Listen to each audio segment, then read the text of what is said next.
Hello my dear viewers. അപ്പോൾ ഇന്നത്തെ നമ്മുടെ വീഡിയോയിൽ നമ്മൾ കാണാൻ പോകുന്നത് കുറച്ച് ലൈഫ് അപ്ഡേറ്റ്സ് ഒക്കെ ആട്ടോ.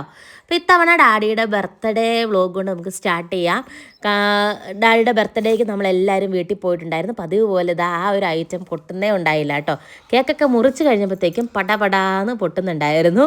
അപ്പോൾ എപ്പോഴും അങ്ങനെയാണല്ലോ, പാർട്ടി ബോംബ് ഇച്ചിരി ലേറ്റ് ആയിട്ടാണ് പൊട്ടുക. അതുകൊണ്ട് പതിവ് പോലെ നിവാക്കുട്ടി തന്നെയാണ് ഇവിടെയും കേക്ക് കട്ട് ചെയ്യുന്നത് കേട്ടോ. ഡാഡിയുടെ ബർത്ത്ഡേയുടെയും കേക്ക് കട്ട് ചെയ്യാനായിട്ട് ഉത്സാഹിച്ച് നിൽക്കുന്ന നിവയാണ്. ആരുടെ ബർത്ത്ഡേ ആണെങ്കിൽ നിവാക്കുട്ടി അല്ലേ കേക്ക് കട്ട് ചെയ്യുന്നത്, അല്ലേ നിവ? അത് തന്നെ, വോയിസ് ഓവർ ചെയ്യുമ്പോൾ നിവായും അടുത്തിരിപ്പുണ്ട് കേട്ടോ. അപ്പോൾ ഇതൊക്കെ നമ്മുടെ ജസ്റ്റ് ഒരു മെമ്മറിക്ക് വേണ്ടി നമ്മൾ ചെയ്യുന്നതാണ്, വീഡിയോസ് ഇടുന്നത്. എപ്പോഴും എല്ലാ വീഡിയോസിലും പറയുന്ന പോലെ തന്നെ കണ്ടോ, ആദ്യം കട്ട് ചെയ്യുന്നു, അവൾ കഴിക്കുന്നു. ഇതാട്ടോ അമ്മച്ചി ഡാഡിക്ക് കേക്ക് കൊടുക്കുകയാണ്. എല്ലാവരും കേക്ക് കൊടുക്കുന്നതിൻ്റെയൊക്കെ വീഡിയോ ഉണ്ടായിരുന്നു. ഡാഡിക്ക് ഷുഗറുള്ളതുകൊണ്ട് നമ്മൾ അധികം ഒന്നും കൊടുക്കുന്നില്ല, തുള്ളിയാട്ടോ കൊടുക്കുന്നത്. അപ്പോൾ അതിനുശേഷം അതിലും വലിയൊരു അപ്ഡേറ്റാണിത്. നിവായുടെ അംഗൻവാടിയിലെ കലോത്സവം ഉണ്ടായിരുന്നു കേട്ടോ. അപ്പം അതിന് നമ്മൾ പോയി. നല്ല രസമുള്ള പ്രോഗ്രാമൊക്കെ ആയിരുന്നു. ഏകദേശം ഒരു ഉച്ച ടൈമിലായിരുന്നു. പിള്ളേരുടെ ഡാൻസാണ് മെയിനായിട്ടും ഉണ്ടായിരുന്നത് കേട്ടോ. കുഞ്ഞു കുട്ടികളുടെ ഡാൻസ് കാണാൻ നല്ല രസമല്ലേ. പല സ്റ്റൈൽ ഉടുപ്പൊക്കെ ഇട്ട് പാട്ടിനൊപ്പം ആദ്യമായിട്ടും എല്ലാവരുടെയും ലൈഫിൽ ഒരു ഫസ്റ്റ് എക്സ്പീരിയൻസ് ആണ് കേട്ടോ. ഇവരെല്ലാം ആദ്യമായിട്ടാണ് സ്റ്റേജിൽ കയറുന്നത്. അപ്പോൾ എനിക്ക് ഏകദേശം ഒരു ശാഖയിലെ മിക്ക അംഗൻവാടികളിൽ നിന്നും കുട്ടികളുണ്ടായിരുന്നു. ഒരു 10-18ഓളം ശാഖകളിൽ നിന്ന് പ്രോഗ്രാംസ് ഉണ്ടായിരുന്നു. ഇവരെ ഇങ്ങനെ പഠിപ്പിച്ച് കയറ്റിയിരിക്കുന്ന ടീച്ചേഴ്സിനാട്ടോ ഒരു ബിഗ് സല്യൂട്ട്. കാരണം ഇത്രയും എഫേർട്ട് എടുത്ത് ഇവർ ഈ പാട്ടിനൊപ്പം സ്റ്റെപ്പ് ഇടുന്ന കാണാനായിട്ട് നല്ല ഭംഗിയുണ്ടായിരുന്നു. അതാണ് നമ്മുടെ നിവായൊക്കെ നിൽക്കുന്നത് കേട്ടോ. നിവ കണ്ണാടിയൊക്കെ വെച്ച് തൊപ്പിയൊക്കെ വെച്ച് യാതൊരു പേടിയില്ല. അവൾക്ക് ഏറ്റവും ഇഷ്ടമാണ്. അവർ രണ്ടുപേരുമാണ് ആദ്യം സ്റ്റേജിൽ കയറിയത് കേട്ടോ. അവരുടെ ഇത് വന്നപ്പോഴേക്കും ആദ്യം ഇവർ രണ്ടും ചാടി കയറി സ്റ്റേജിൽ കയറി. കുറച്ച് പേർക്കൊക്കെ മടിയായിരുന്നു, കളിക്കാൻ കരയുന്നുണ്ടായിരുന്നു. കരയുന്ന കുട്ടികളെ പിന്നെ കയറ്റിയില്ല കേട്ടോ. കാരണം കരയുന്ന കുട്ടികൾക്ക് എന്തെങ്കിലുമൊക്കെ ബുദ്ധിമുട്ടൊക്കെ ഉണ്ടായിരുന്നതുകൊണ്ട് കയറ്റിയില്ല. തൊപ്പിയൊക്കെ വെച്ച് ക്യാപ്പൊക്കെ വെച്ച് നിൽക്കാനായിട്ട് അവർക്ക് ഭയങ്കര രസമായിരുന്നു കേട്ടോ.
കഴിഞ്ഞു. ഉച്ചയ്ക്ക് അവിടെ ഇവർക്ക് ഫുഡൊക്കെ ഉണ്ടായിരുന്നു കേട്ടോ. ചോറും കുറേ കറികളൊക്കെ ആയിട്ട് ഫുഡൊക്കെ ഉണ്ടായിരുന്നു.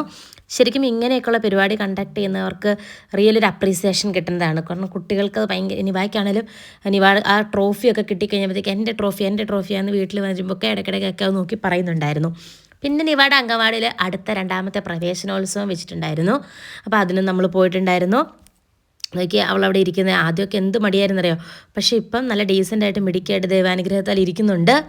അപ്പോൾ അങ്ങനെ ആ പ്രവേശനോത്സവത്തിൻ്റെ പരിപാടികളും കാര്യങ്ങളൊക്കെ ആയിരുന്നു. അപ്പോഴും ഓണം സെലിബ്രേഷൻ്റെ ഗിഫ്റ്റുകളൊക്കെ കൊടുക്കുന്നുണ്ടായിരുന്നു. നമ്മുടെ ഓണം സെലിബ്രേഷൻ്റെ വീഡിയോസ് കണ്ടവർക്കറിയാം, നിവായ്ക്ക് മറ്റേ ഇതിന് സുന്ദരിക്ക് പൊട്ടുതൊടിയിലിന് ഫസ്റ്റൊക്കെ ഉണ്ടായിരുന്നു. അപ്പം അതുകൊണ്ട് അങ്ങനെ ആ ഗിഫ്റ്റും കാര്യങ്ങളൊക്കെ ഉണ്ടായിരുന്നു എന്ന്. അപ്പോൾ ഇത്രയൊക്കെ ആയിരുന്നു മെയിനായിട്ടുള്ള ഇമ്പോർട്ടൻ്റ് ആയിട്ടുള്ള കുറച്ച് അപ്ഡേറ്റുകളൊക്കെ കഴിഞ്ഞ ദിവസങ്ങളിലൊക്കെ നടന്ന്. അപ്പോൾ ആ ട്രോഫിയും സമ്മാനമൊക്കെ അവൾക്ക് കിട്ടിയിട്ടുണ്ടായിരുന്നു.